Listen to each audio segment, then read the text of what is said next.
வணக்கம். இதோ சுதந்திர தினம் வரப்போகுது. இந்த சமயத்தில் நம்ம யோசிச்சு பார்த்தோம்னாக்கா, நம்ம போடுற நாடகங்கள், ஸ்கிட்டு, இல்லை பேச்சு போட்டி, கட்டுரை போட்டி, இது எல்லாமே பொலிட்டிக்கல் ஃப்ரீடம் எப்படி வந்தது, நம்மளோட ஃப்ரீடம் ஃபைட்டர்ஸ் பொலிட்டிக்கல் ஃப்ரீடம் நமக்கு எப்படி வாங்கி கொடுத்தாங்க, அண்ட் சோஷியல் ரிஃபார்ம்ஸ் எல்லாம் எப்படியெல்லாம் பண்ணாங்க அப்படின்னு பல நாடகங்கள், ஸ்கிட்டு, கட்டுரை எல்லாமே வைப்போம். அதே சமயத்தில் எஜுகேஷனை அப்லிஃப்ட் பண்ணவங்க, கல்வி, முக்கியமாக அறிவியல் கல்வி, அறிவியல் தொழில்நுட்பத்துறைகள் எப்படி வந்தது. ஒரு நாள் சுதந்திரம் வந்த உடனே திடீர்னு நமக்கு இண்டஸ்ட்ரீஸ் வந்துடல. அதுக்கான பேக் ஒர்க்கை பல வருஷங்களாக பண்ணவங்க இருக்காங்க. இந்தியாவில் சயின்டிஸ்ட் இருக்காங்களா மாடர்ன் சயின்ஸில்? எஸ், கட்டாயமாக இருக்காங்க. அவங்க பேர் கொஞ்சம் சொல்லலாமா அப்படின்னா, சி.வி. ராமன், ராமானுஜன் தவிர்த்து மோஸ்ட்லி நமக்கு அதிகம் பரிச்சயம் இல்லை, அவ்வளோதான். நமக்கு அதிகம் தெரியல. இருந்தாங்களா? கட்டாயம் இருந்தாங்க.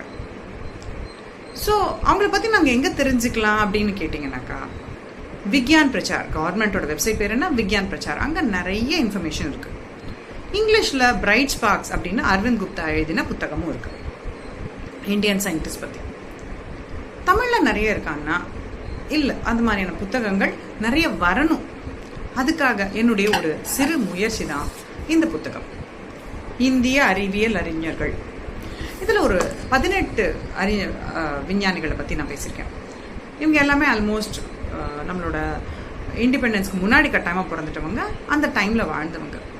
ஜே.சி. போஸ், சாஹா, அப்புறம் ருச்சிராம் சாணி, சாஹாலாம் ஃபாரினில் போய் பேப்பர்ஸ் போட்டவங்க, பாத் பிரேக்கிங் பேப்பர்ஸ் போட்டவங்க.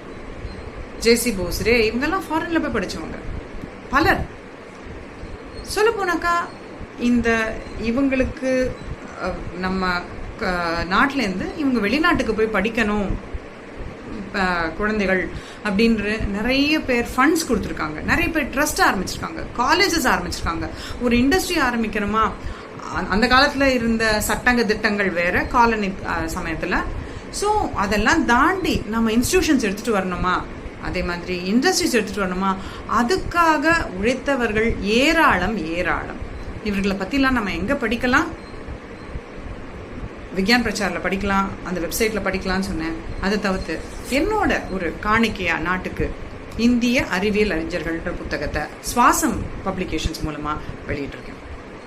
ஒரு டீச்சராக நம்ம இந்த ஸ்டூடெண்ட்ஸ்க்கு நம்ம என்ன கொடுத்தா இவங்க நாளைக்கு சயின்டிஸ்டாவோ ஒரு லீடராகவோ வரணும் அப்படிங்கிறத, ஒரு பேரண்டாக, அதுவும் இன்னைக்கு நிறைய பேர் ஹோம் ஸ்கூல் பண்ணுறாங்க, பேரண்ட்ஸே அந்த என்டையர் ரெஸ்பான்சிபிலிட்டி எடுத்துக்கக்கூடிய பேரண்ட்ஸும் நான் நிறைய பார்க்குறேன். ஸோ ஒரு பேரண்டாக என்ன அவங்க கிட்ட இருந்தது, ஒரு போஸ் கிட்ட என்ன இருந்தது, ஒரு ராமன் கிட்ட என்ன இருந்தது, ஒரு நாயுடம்மா கிட்ட என்ன இருந்தது, ஒரு ஜானகி அம்மாள் கிட்ட என்ன இருந்தது, அண்ணாமணி போன்ற மிகப்பெரிய ஸ்டால்வர்ட்ஸ் கிட்ட என்ன இருந்தது, நம்ம குழந்தை அதே மாதிரி வருமா? வரணும்னா அவங்க அம்மா அப்பா என்ன கொடுத்தாங்க அப்படிங்கிற ஒரு பெர்ஸ்பெக்டிவ்ல ஒரு ஸ்டூடெண்ட்டாக இருந்தாங்க, ஒரு 9th or 10th ஸ்டாண்டர்ட் ஸ்டூடெண்ட்டாக இருந்தால் நான் என்கிட்ட பர்சீவரன்ஸை எப்படி வளர்த்துக்கணும், ஸோ என்னதான் கஷ்டம் வந்தாலும் நான் எப்படி மீண்டு அதிலேருந்து வருவேன் அப்படிங்கிறத நிச்சயமாக நம்ம தெரிஞ்சுக்கணும்.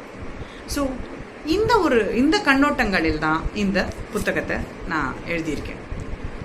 ஸோ வாங்கி படிங்க, உங்களுடைய கருத்துக்களை தெரிவிங்க. தேங்க்யூ.